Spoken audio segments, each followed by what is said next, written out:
إن الذين قالوا ربنا الله ثم استقاموا تتنزل عليهم الملائكة ألا تخافوا ولا تحزنوا وأبشروا بالجنة التي كنتم توعدون نحن أولياؤكم في الحياة الدنيا وفي الآخرة ولكم فيها ما تشتهي أنفسكم ولكم فيها ما تدعون نزلا من غفور رحيم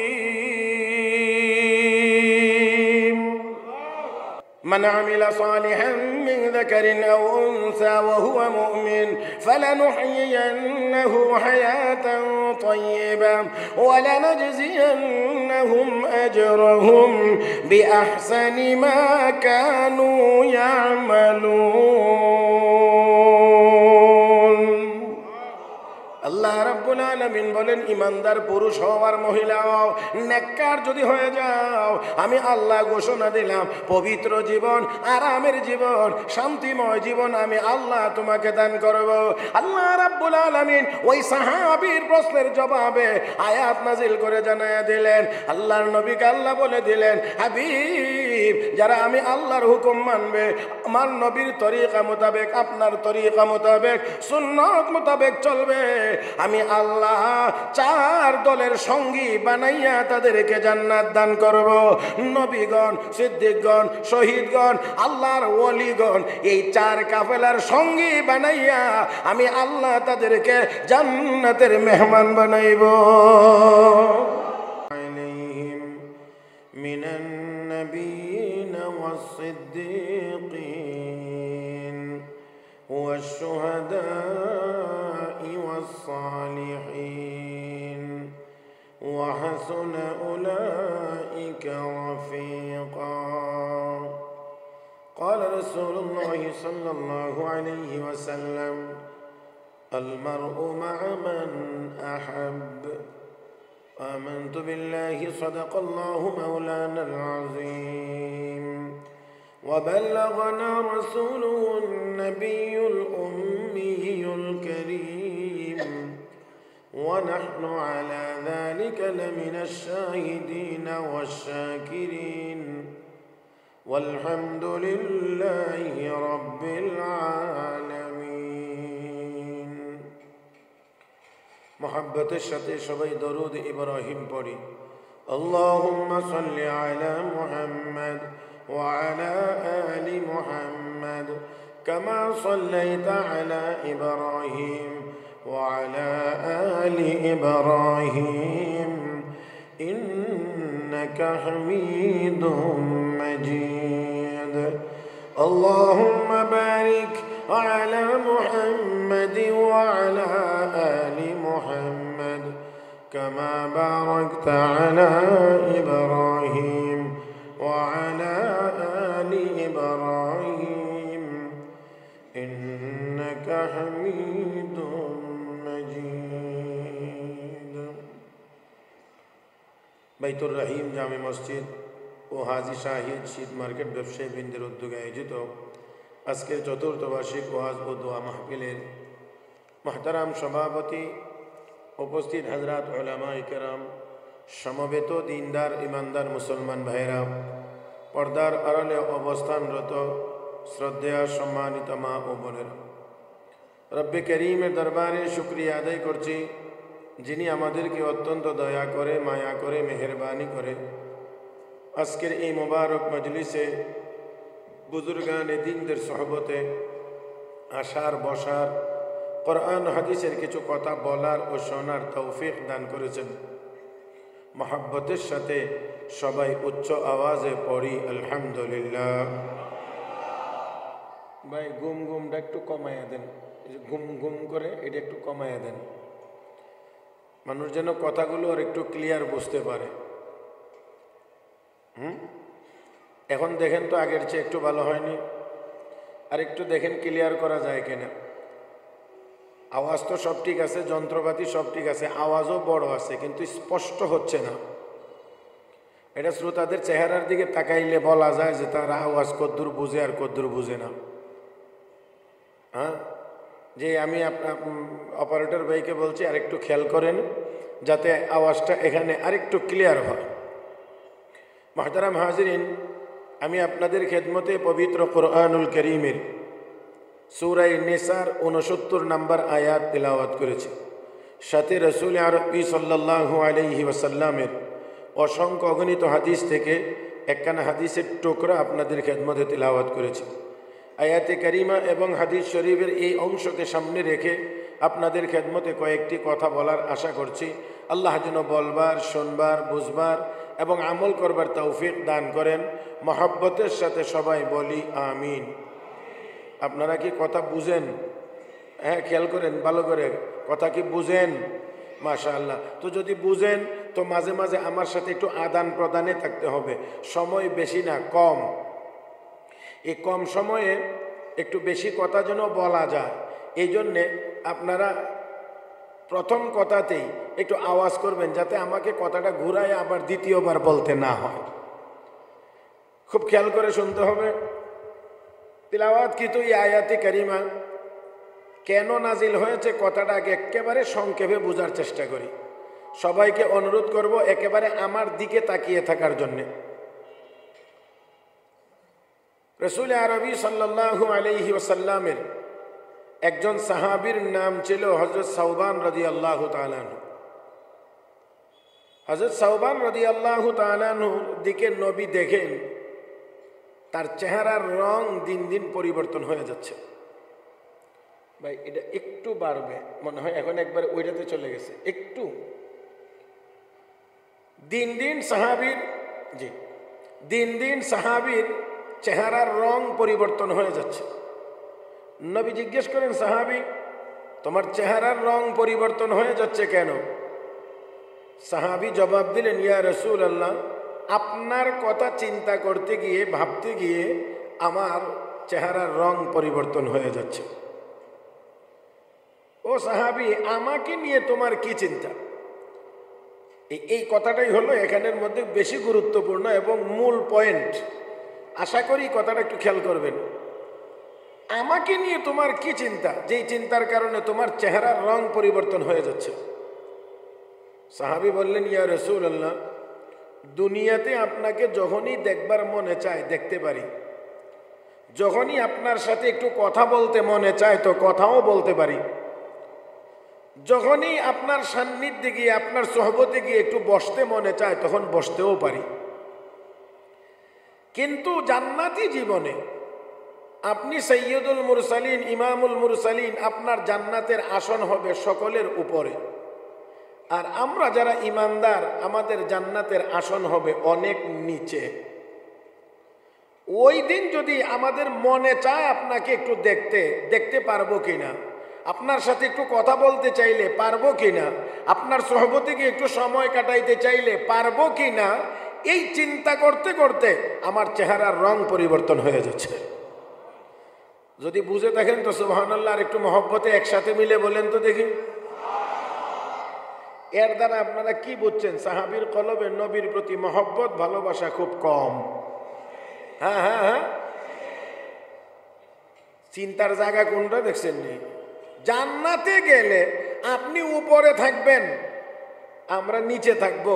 ওই দিন আপনাকে দেখবার মনে চাইলে দেখতে পারবো কিনা, আপনার সাথে কথা বলতে মনে চাইলে কথা বলতে পারবো কিনা, আপনার সহবতিকে একটু সময় কাটাইতে চাইলে সময় কাটাইতে পারবো কিনা, এই চিন্তা করতে করতে আমার চেহারার রং পরিবর্তন হয়ে যাচ্ছে। তার মানে সাহাবী বুঝাইতে চাইলেন, হে নবী, জান্নাতের ভিতরে গিয়ে যদি আপনার সাক্ষাৎ না পাই, জান্নাতের ভিতরে গিয়ে যদি আপনার সাথে কথা বলতে না পারি, জান্নাতে গিয়ে যদি আপনার সহবতে গিয়ে সময় কাটাইতে না পারি, তো এই জান্নাতে গিয়েই বা লাভ হবে কি? কথা বুঝেন নাই? মহব্বত কোনটারে কয় দেখেন একটু। মানে ওই জান্নাতে গিয়ে লাভই বা কি হবে, যেখানে নবীকে গিয়ে দেখতে পাওয়া যাবে না, কথা বলার সুযোগ পাওয়া যাবে না, নবীর সোহবতে গিয়ে একটু বসার সুযোগ পাওয়া যাবে না। মুহতারাম হাজরিন, মনে রাখতে হবে, আল্লাহ ওয়ালাদের সোহবত ব্যতীত দিন কামেল মোকাম্মল হয় না। এত আসতে বললেন, এত আসতে বললেন। নবীর সোহবতে গিয়েই সাহাবীরা সাহাবী হয়েছেন। কথা বলেন না কেন? সাহাবীরা সাহাবী হয়েছেন নবীর সোহবতে গিয়ে। এজন্য হাকিমুল উম্মত মুজাদ্দিদ মিল্লাত হযরত আকদাস হযরত মাওলানা আশরাফ আলী থানভী রহমাতুল্লাহি আলাইহি, যিনি 1365টি কিতাবের লেখক। কত? 1365টি কিতাবের লেখক এই উম্মতের জন্য লিখে গিয়েছেন। সেই ব্যক্তিটিও হযরত মাওলানা আকবর এলাহাবাদীর ওই শের খুব মজা করে তিনি পড়তেন, খুব মজা নিয়ে নিয়ে পড়তেন। না কিতাবু সে নওয়াজু সে নজর সে পয়দা, না কিতাবু সে নওয়াজু সে নজর সে পয়দা, दीन होता है बुजुर्गों की नजर से पैदा, दीन होता है बुजुर्गों की नजर से पैदा। दीन হয়, দিন ভিতরে আসে আল্লাহ ওয়ালাদের নেক নজরের দ্বারা। আর একটু মহব্বতে আমার ভাইয়েরা, আমার বন্ধুরা, রাহমাতুল লিল আলামিন নবী মুহাম্মদুর রাসূলুল্লাহ সাল্লাল্লাহু আলাইহি ওয়াসাল্লামের সাহাবীদের মধ্যে হযরত আবু বকর সিদ্দিক রাদিয়াল্লাহু তাআলা আনহুর মর্যাদা কম না বেশি? হযরত আবু বকর সিদ্দিকের মর্যাদা সকল সাহাবীদের চাইতে বেশি।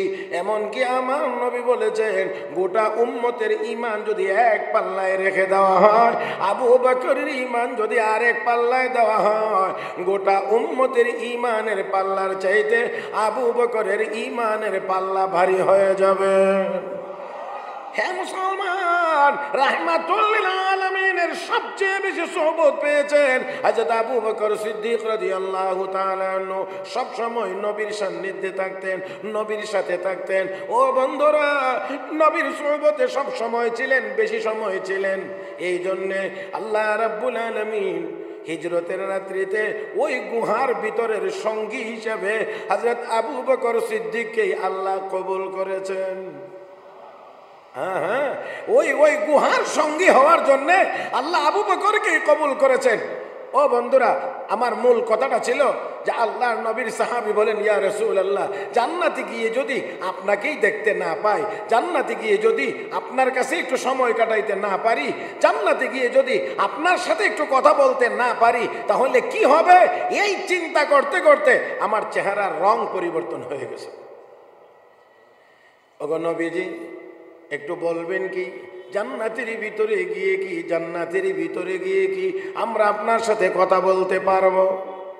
আমরা কি আপনার সোহবতে গিয়ে একটু সময় কাটাইতে পারবো? আমরা কি জান্নাতের ভিতরে গিয়ে আপনার সাথে একটু কথা বলতে পারবো? রাহমাতুল লিল আলামিনকে যখন প্রশ্ন করা হয়েছে, জবাব দিয়ে আল্লাহ রাব্বুল আলামিন সূরা নিসার 69 নম্বর আয়াত নাজিল করেছেন, ওয়া মান ইউতিল্লাহ ওয়ার রাসূল ফাউলাইকা মা'আল্লাযীনা আন'আমা আল্লাহু আলাইহিম মিনান নাবিয়্যিন والصديقين والشهداء والصالحين وحسن أولئك رفيقا। আল্লাহ রাব্বুল আলামিন বলেন, যারা দুইটা কাজ করবে, ওয়ামান ইউতিল্লাহ, যেই ব্যক্তি আল্লাহর আনুগত্য করবে, একটু আওয়াজ করে বলবেন কার আনুগত্য? সব জবানে মহব্বতের সাথে বলেন কার? এ মুসলমান, আল্লাহর নাম আর মহব্বতে বলেন কার? আল্লাহ আল্লাহ আল্লাহ আল্লাহ। খারাপ লাগে না ভালো লাগে? পাউডার একটু ছোট করেন আমার ভাইরাম। আল্লাহ আল্লাহ বললে কি খারাপ লাগে না ভালো লাগে? মুসলমান, আমার আল্লাহর নাম এত বেশি মজা, এত বেশি মধুর, যত বেশি বলবেন তত বেশি মজা বাড়তে থাকবে, যত বেশি বলতে থাকবেন মজার পরিমাণ তত বাড়তে থাকবে। হ্যাঁ মুসলমান, আল্লাহ রাব্বুল আলামিন লাইলির নামের ভিতরে এত মজা রেখে দিয়েছেন। মজনু মজনু মজনু লাইলির জন্য পাগল, এই জন্যে আঙ্গুল রে কলম বানাইয়া মাটিরে কাগজ বানাইয়া কি জানি লিখে আর জবানে উচ্চারণ করে।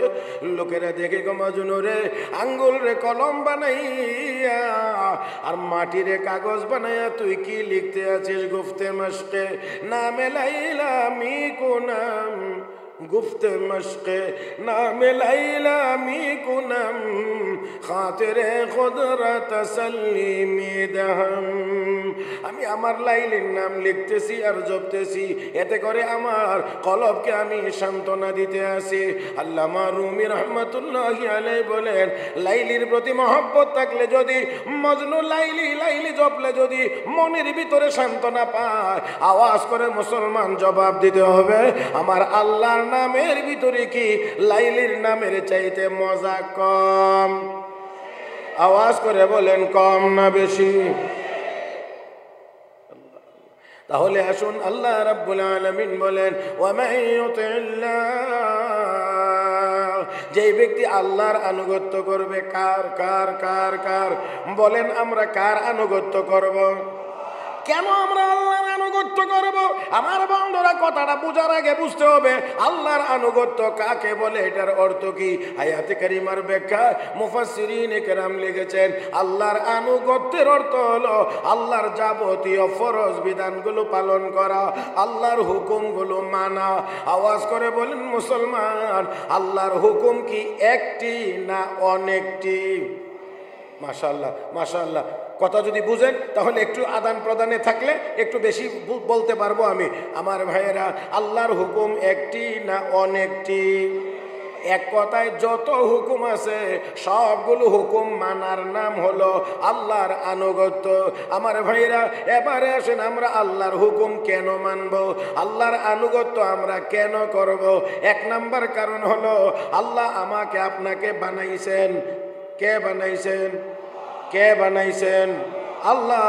তাহলে আলা লাহুল খালকু ওয়াল আমর, সৃষ্টি যার হুকুম চলবে, সৃষ্টি যার হুকুম চলবে তার।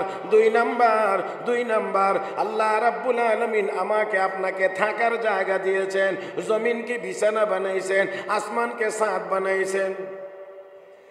জমিনকে বিছানা বানাইয়া আসমানকে ছাদ বানাইয়া আল্লাহ আমার আপনার থাকার জায়গা করে দিয়েছেন। তিন নম্বর হলো আল্লাহ রাব্বুল আলামিন আসমান থেকে বৃষ্টি নাজিল করে জমিনকে উর্বর করে ফসল ফলাইয়া আমার আপনার রিজিকের ব্যবস্থাও কে করেন? তাহলে বলেন বানাইছেন কে? থাকার জায়গা দিয়েছেন কে? খানার ব্যবস্থা করেন কে? তাহলে এবার বলেন গোলামি চলবে কার? হে মুসলমান, আমরা তো দুনিয়ার জীবনে আল্লাহর গোলাম, দুনিয়ার জীবনে আমরা আল্লাহর গোলাম, জান্নাতের জীবনে আমরা আল্লাহর মেহমান। জোরে জোরে জোরে আমি আপনাদেরকে জিজ্ঞেস করি, আপনাদের বাড়িতে যারা মেহমান আসে, মেহমানকে দিয়ে কি কাজ করাননি? বলে বিয়ে হিসাব আইসেন জন ভালো হয়েছে, লোন কোদালটা লোন, কিছু মাটি কাটার কাজ আছে লোন, সেই রে যে না মেহমানকে দিয়ে কাজ করায় না। মেহমান হলো আরাম করবে, ঘুমায় থাকবে, আর যাবতীয় ইন্তেজাম হওয়ার পরে মেহমানকে গিয়ে জায়গায় বলবে উঠেন খান, ঠিক না? আর বাড়িতে যে কাজের লোকটা আছে সে কি করবে? শুধু ঘুমাইয়া থাকবে।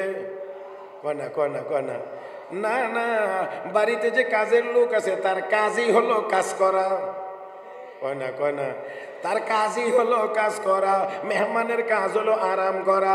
দুনিয়ার জীবনে আমরা আল্লাহর গোলাম, এখানে আমরা কাজ করব, জান্নাতে গিয়ে হইব মেহমান, ওইখানে গিয়ে আমরা আরাম করব। কয়না রে কয়না কয়না কয়না জোরে মাশাআল্লাহ। দুনিয়াতে আমরা গোলাম, এখানে আমরা কাজ করব। হ্যাঁ মুসলমান, ফ্যাক্টরির ভিতরে মানুষ যায় কাজ করার জন্য, এখানে কাজ করে আর এখান থেকে বেতন নিয়ে বাড়িতে গিয়ে বাজার করে মাছ তরকারি কিনে ওইখানে গিয়ে খায় আর আরাম করে। আস্তে আস্তে আস্তে আমার বন্ধুরা, তাহলে কাজের জায়গাতে আরাম চলে না, আরামের জায়গায় গিয়ে কাজ চলে না। আল্লাহ अल्लाह अल्लाह आइशो इशरत के लिए दुनिया नहीं, आइशो इशरत के लिए दुनिया नहीं, याद रख तू बंदा है मेहमान ही, जगह जी लगाने की दुनिया नहीं है, ये इबरत की जा है तमाशा नहीं है, यहाँ हम सब मुसाफिर है वही आखिर ठिकाना, कोई आगे रवाना कोई पीछे रवाना।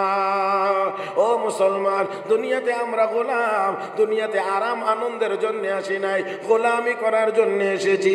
আরাম করব আর খাইব আল্লাহর জান্নাতে গিয়ে। ইন্নাল্লাযীনা ক্বালু রাব্বুনাল্লাহ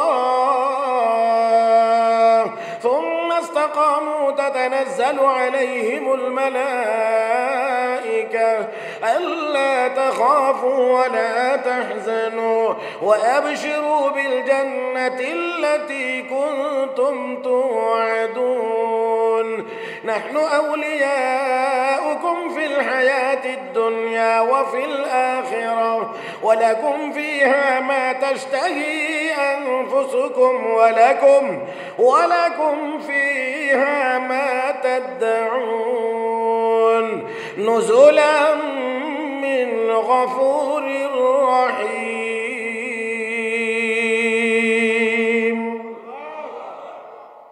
মেহমান হইব কোথায়? আওয়াজ করে বলেন, মেহমান হইব কোথায়? দুনিয়াতে। দুনিয়াতে কার কার গোলাম? এই মেয়েটাকে শরম লাগে নাকি? আমরা দুনিয়াতে কার গোলাম? আল্লাহর গোলাম যদি হইতে পারি তাহলে দুনিয়াও আমাদের, জান্নাতও আমাদের। কিন্তু দুনিয়ার জীবনে তো আমরা আল্লাহর গোলাম হইতে পারি নাই। গোলাম হইতে না পারার কারণে সারা পৃথিবীতে মুসলমান আজ বড় দুঃখ দুর্দশার ভিতর দিয়েই আমাদের দিন যাচ্ছে, বড় দুঃখ দুর্দশার ভিতর দিয়ে। সেই জন্য বলছি, আমরা যদি একজনের গোলাম হতে পারি, একজনের কার? একজনের গোলাম যদি আমরা হতে পারি তাহলে দুনিয়ার সকলের উপরে আমরা রাজত্ব করতে পারবো। মুহতারাম হাজিরিন, একজনের গোলাম হতে পারলে সবার উপরে রাজত্ব করা যায়। একজনের গোলাম যদি না হইতে পারি তাহলে হাজার জনের গোলামি করেও পিঠের চামড়া বাঁচানো যায় না। সৈয়দনা হযরত ওমর ফারুক রাদিয়াল্লাহু তাআলা আনহু, ওনার খেলাফতের সময় ওনাকে এসে বলা হচ্ছে, হযরত ওই পাহাড়ের গুহা থেকে আগুন বেরিয়ে আসতেছে, যাকে বলা হয় বর্তমান আমাদের আধুনিক জামানায় এসে এটার নাম দাবানল। হ্যাঁ, পাহাড়ের ভিতর থেকে আগুন বেরিয়ে আসতেছে। হযরত ওমর ফারুক রাদিয়াল্লাহু তাআলা আনহু শুনে কই, বেয়াদবটা এইদিকে আসে কেন রে? এটা এইদিকে আসে কেন? ওই তামিম, হযরত তামিমে দারি রাদিয়াল্লাহু তাআলা আনহু আরেকজন সাহাবী, যাও তো এই আগুনটারে নিয়ে গুহার ভিতরে ঢুকাইয়া দিয়ে আসো। আপনারা আল্লাহু আকবার সকালে নাস্তার পরে কয়েন। হ্যাঁ,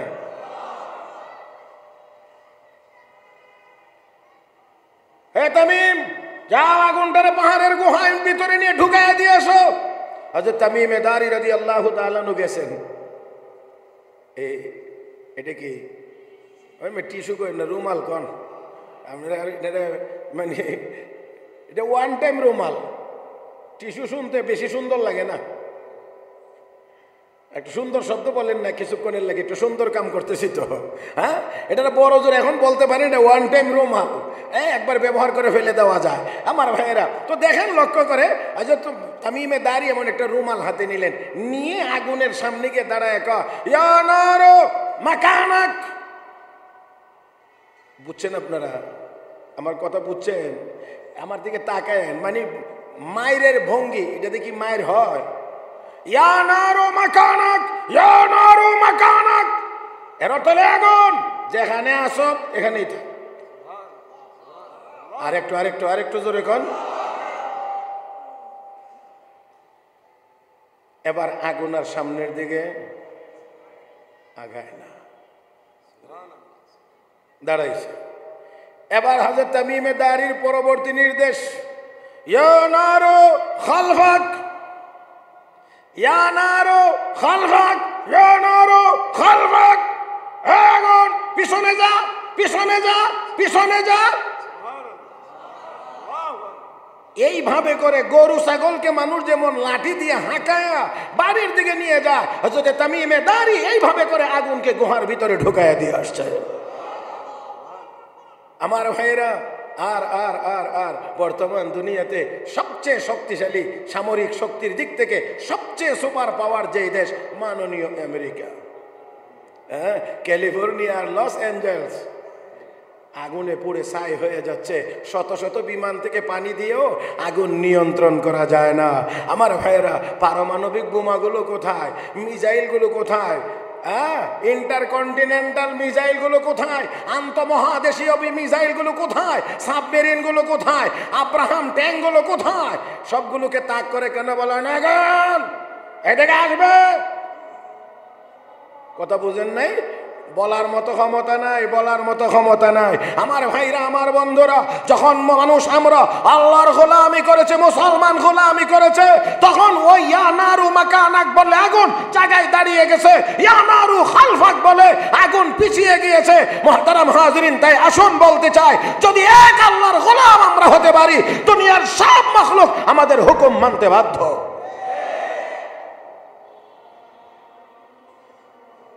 আজান তো দিয়ে অন্যরা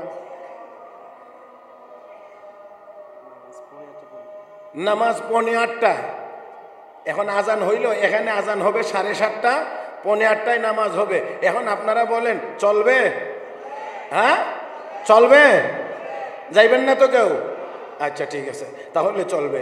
কারণ আপনার মতামত না নিয়ে কাজ করা এখন যাবে না। কারণ আজান শুনছেন তো, অনেকের ভিতরে এখন একটা চিন্তা আসবে। এই জন্য বলছি, এখানে 7:30টায় আজান হবে, 8:45 জামাত হবে। আমাদের আরো 15 মিনিট সময় আলোচনার সুযোগ আছে ইনশাআল্লাহ। আল্লাহ আমাদেরকে কবুল করুন।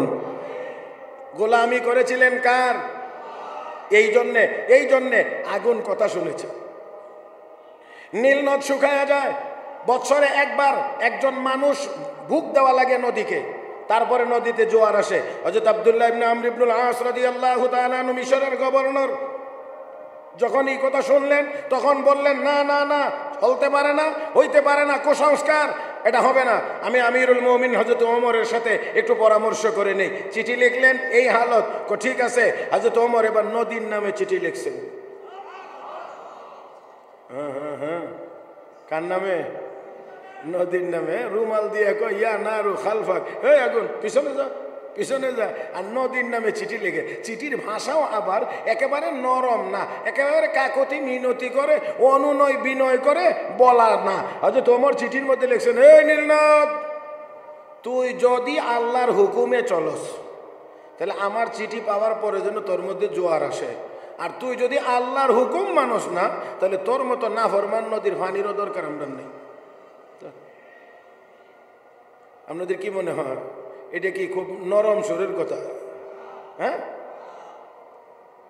হ্যাঁ, নীলনদ, তুই যদি আল্লাহর হুকুমে চলিস, তাহলে আমার চিঠি পাওয়ার পরে যেন তোর মধ্যে জোয়ার আসে।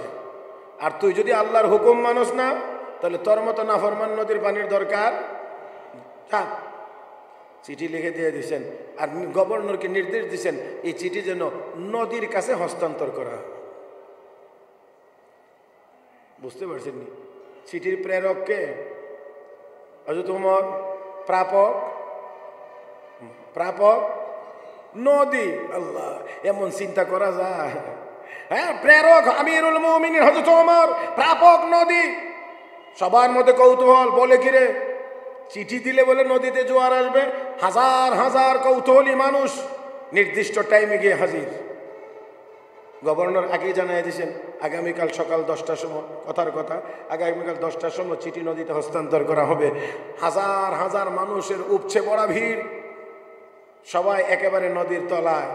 হযরত আব্দুল্লাহ ইবনে আমর ইবনুল আস রাদিয়াল্লাহু তাআলা যখন যেই মাত্র চিঠিটা নদীর তলায় রাখছেন, হস্তান্তর করেছেন, এমনিতেই জোয়ার যে শুরু হয়েছে, যারা গিয়েছিলেন দেখার জন্য, তারা বলেন, আমরা আর হেঁটে হেঁটে নদীর কিনারায় এসে উঠতে পারি নাই, আমাদেরকে যান বাঁচাইতে গিয়ে দৌড়ায়া নদীর কিনারায় গিয়ে উঠতে হয়েছে।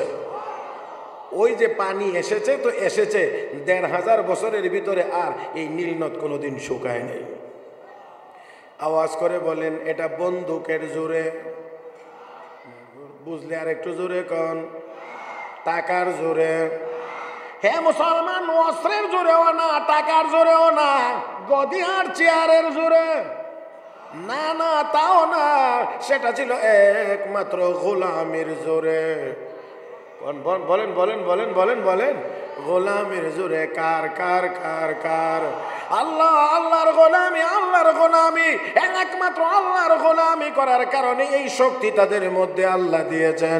নদীকে হুকুম করলে নদী হুকুম মানে, আমার ভাইরা আগুনে হুকুম করলে আগুনে হুকুম মানে, ও বন্ধুরা বাঘরে হুকুম করলে বাঘ মানে, ও মুসলমান জঙ্গলের প্রাণীদেরকে হুকুম করলে তারাও সেই ইমানদারের হুকুম মানে। আমরা এখন আল্লাহর হুকুম মানি না, আমরা আল্লাহর গোলামি করি না, এই জন্য দুনিয়ার কোন মখলুক আর আমাদের হুকুম মানে। আমার ভাইরা, আমার বন্ধুরা, তাই আসুন আল্লাহ রাব্বুল আলামিন বলেন, ওয়া মান ইউতিল্লাহ ওয়ার রাসূল, যেই ব্যক্তি আমি আল্লাহর আনুগত্য করবে, আল্লাহর আনুগত্যের মানে হলো আল্লাহর সকল ফরজ বিধানগুলো মানবে, আল্লাহর হুকুমগুলো মানবে। ও মুসলমান, আমার আল্লাহ তারপরে বলেন ওয়ার রাসূল, যারা আমার রসুলের এতাআত করবে, আনুগত্য করবে। আমার ভাইরা, তাহলে রসুলের আনুগত্যের অর্থ হলো আল্লাহর নবীর তরিকা মোতাবেক চলা, নবীর সুন্নতের অনুসরণ করা। আমার ভাইরা, তাহলে কথা দুইটা, কথা হলো দুইটা, একটা হলো আল্লাহর হুকুম মানা, 2 নম্বরটা হলো নবীর তরিকা মানা। কয়টা কয়টা কয়টা কয়টা? يا أيها الذين آمنوا اتقوا الله وقولوا قولا سديدا يصلح لكم أعمالكم ويغفر لكم ذنوبكم ومن يطع الله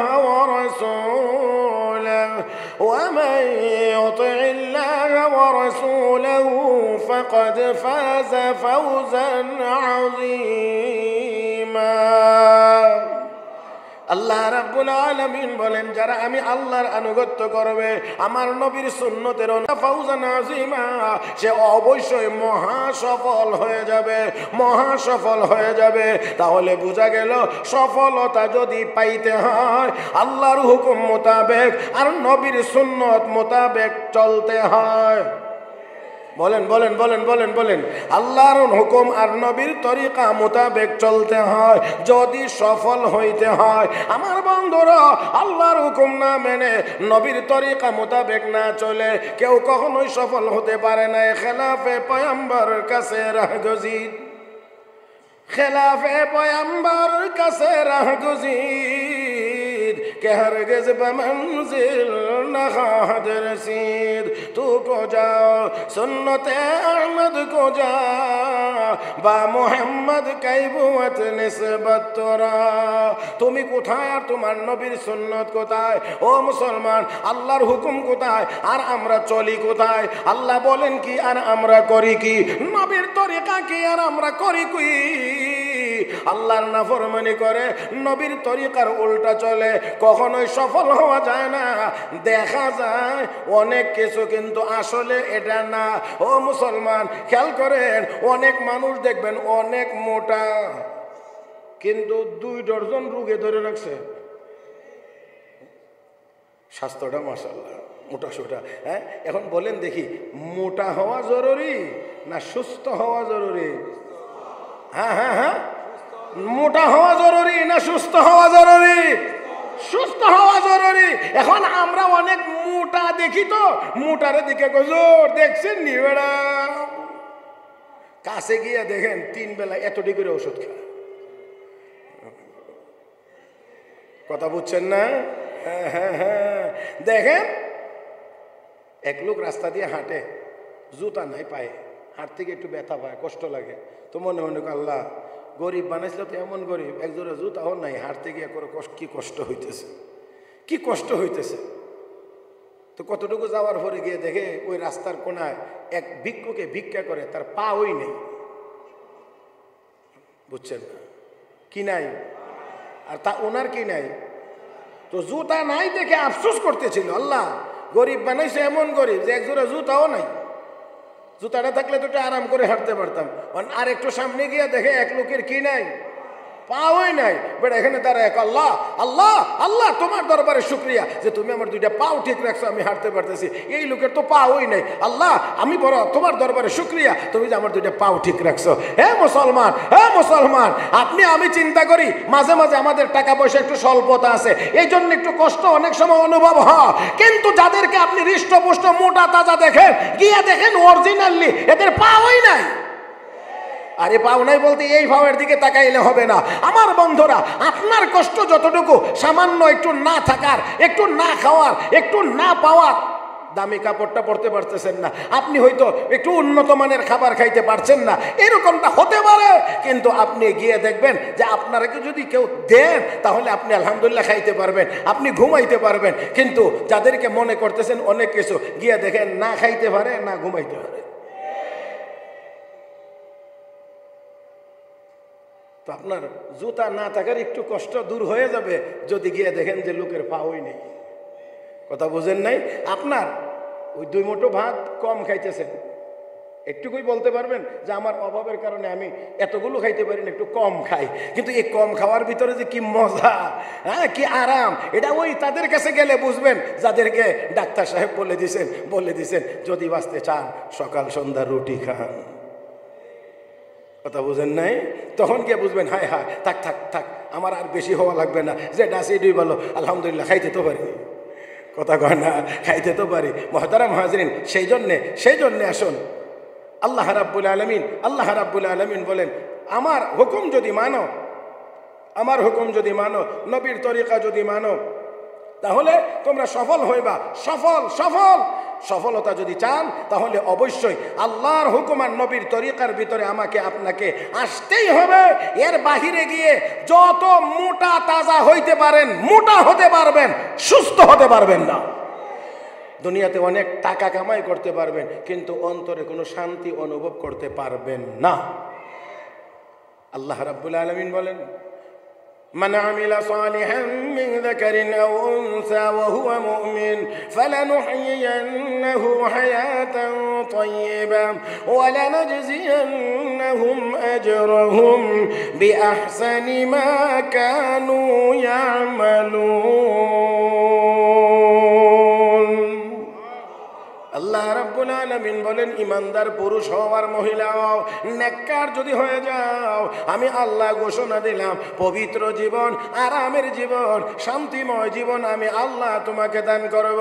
আল্লাহ রাব্বুল আলামিন ওই সাহাবীর প্রশ্নের জবাবে আয়াত নাজিল করে জানায়া দিলেন, আল্লাহর নবীকে আল্লাহ বলে দিলেন হাবিব, যারা আমি আল্লাহর হুকুম মানবে, আমার নবীর তরিকা মোতাবেক, আপনার তরিকা মোতাবেক, সুন্নাত মোতাবেক চলবে, আমি আল্লাহ 4 দলের সঙ্গী বানাইয়া তাদেরকে জান্নাত দান করব। নবীগণ, সিদ্দিকগণ, শহীদগণ, আল্লাহর ওলিগণ, এই 4 কাফেলার সঙ্গী বানাইয়া আমি আল্লাহ তাদেরকে জান্নাতের মেহমান বানাইব। তাহলে জান্নাতে গিয়ে নবীকে দেখতে পারবেন কি পারবেন না এবার বুঝেন তো। আল্লাহ বলছেন সব নবীর সাথে সাক্ষাতের সুযোগ হবে, সব নবী। আপনারা কি মনটা চান না আদম আলাইহিস সালামের একটু দেখতেন? আমার কথা কয় না। আরে আমরা নবীরে তো দেখবার মনে চাও, এটা তো বলা লাগে না। আদম আলাইহিস সালাম আমাদের আব্বা লাগে, তো একটু মনে চায় না একটু আব্বারে দেখে আসি? কথা কয় না, মনটা চায় না? আর মুসা আলাইহিস সালামের কথা ছাড়া তো ওয়াজই হয় না, কারণ সবচেয়ে বেশি মুসা আলাইহিস সালামের কথা কোরআনে আল্লাহ বলছেন। তো মুসা আলাইহিস সালামের একটু দেখবার মন চাইব না যে লাঠিওয়ালা নবী? কথা কয় না রে, একটু দেখবার মনটা চায় না? তো ওই দিন মনটা চাইলেই যাইতে পারবেন, ওইখানে কোনো সমস্যা নাই। কারণ আমরা অনেকের আমাদের বাড়িতে আসলেও কলিং বিল টিপ দিলেও সিসি ক্যামেরা লাগা থাকার পরেও তারপরও ডর লাগে, ভয় লাগে, না জানি কি কোন কামে আইছে। জান্নাতের ভিতরে এই ঝামেলা টামেলা নাই, কোনো খাবারেরও কোনো সমস্যা নাই। এই জন্য কেউ বেড়াইতে আসলে কোনো অসুবিধা, খাবারেরও অসুবিধা নাই, থাকার জায়গারও অসুবিধা নাই, খাদেমেরও অসুবিধা নাই, কোনো ঝামেলা নাই। তো এখানে আসতে অসুবিধা কি? খালি আমরা যাইবেন গিয়ে করবেন আব্বা আপনার বাড়িতে এসে আপনারা দেখবার লাগে। হ্যাঁ, আদম আলাইহিস সালাম কইব বাবা আয় খায়া যা। তো ওই দিন সব নবীর বাড়িতে মাঝে মাঝে একটু মনে চাইবে না যে আমাদের জাতির পিতা ইব্রাহিম আলাইহিস সালামের হ্যাঁ, একটু মনটা চাইবে না। আর আর ইউসুফ আলাইহিস সালাম আর জুলাইখার কথা কোরআনে আল্লাহ বর্ণনা করছেন। ইউসুফ আলাইহিস সালাম কত সুন্দর ছিলেন। আসেন না, এই সূরত আলী, ইউসুফ নবীর বাড়িটা একটু দেখে আসি, হুজুরের সাথে একটু সাক্ষাৎ করে কেমন সুন্দর ছিলেন একটু দেখে আসি। ওই দিন সব আমি কয়েকজনের নাম স্যাম্পল হিসেবে বলছি, যার বাড়িতে, যে আল্লাহর ওয়ালার বাড়িতে মনে চায়, হযরত আবু বকর সিদ্দিক, হযরত ওমর, যার বাড়িতে মনে চায়, হযরত বেলাল নবীর মুয়াজ্জিন ছিলেন, কত ওয়াজ শুনছি হযরত বেলালের, মনটা চাইবে না নবীর মুয়াজ্জিন একটু দেখে?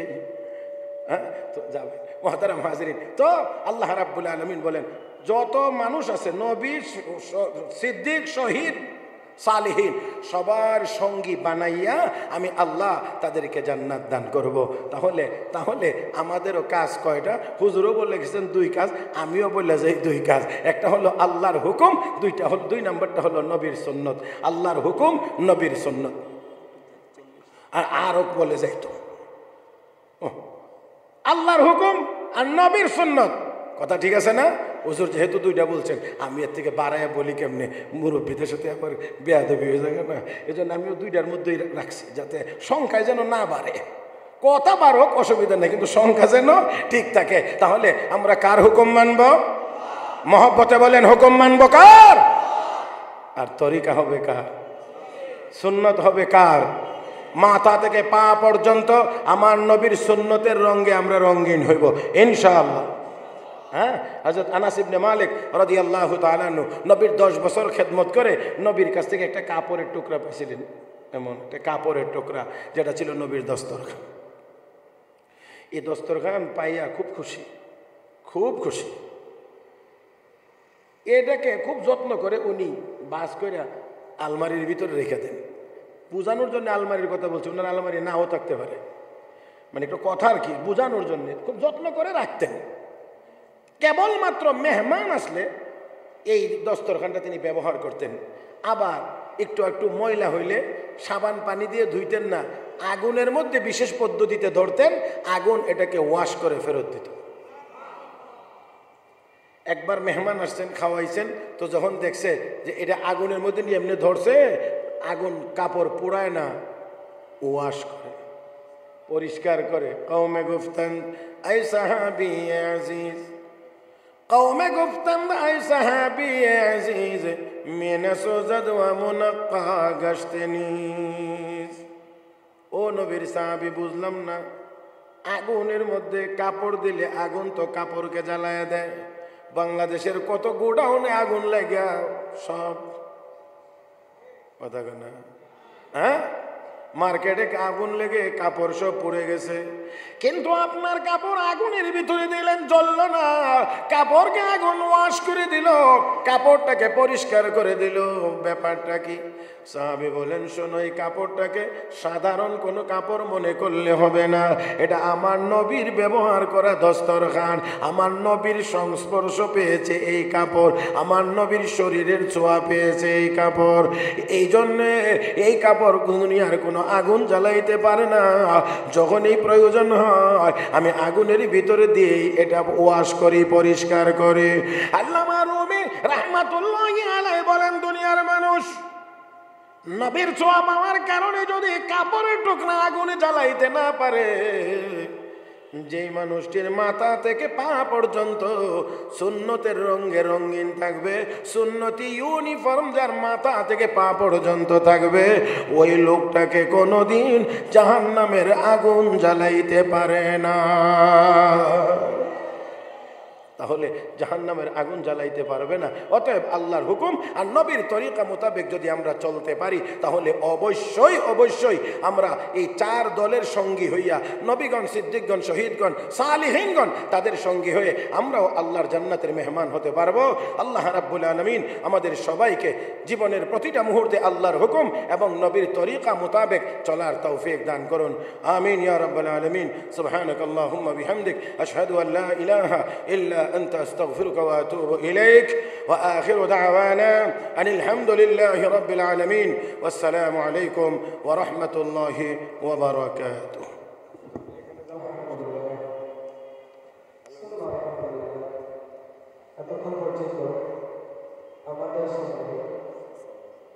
কোরআন ও হাদিসের গুরুত্বপূর্ণ বয়ান পেশ করলেন